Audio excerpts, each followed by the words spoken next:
Glass and hotel items landing near the Caesars Palace pool this morning. Thank you for joining us at 4. I'm Brian Loftus. I'm Kirsten Joyce. A man barricaded himself inside a room after taking a woman with him by force. This according to police. It happened this morning. Yeah, the woman has since been released. The man now in custody. 8 News Now reporter Ryan Matthey with those details.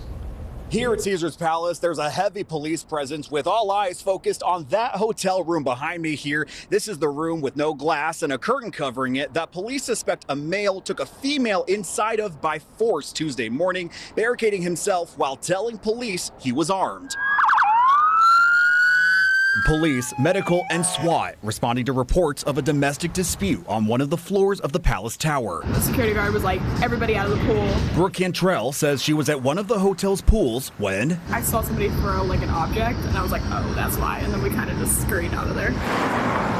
a chair and other hotel items falling to the ground, prompting the closure of the pool's confusion of a shooter. There were a few items when the glass was broken that were thrown into the pool area, and that might have been some of the mistaken reports of gunfire. Captain Stephen Connell says when they tried contacting the man, the door remained locked, and he stated weapons were inside. Crisis negotiators trying to get the woman out. The female has been heard from and at this point is still okay. Still unknown, the man and woman's identities and the circumstances leading up to the barricade. As for hotel guests, most didn't seem to notice as few restrictions were in place. Police add they never recorded a shooting here on Tuesday and that this was never an active shooter situation. They took the man's word for it that he was armed and as such called SWAT out here as a precaution.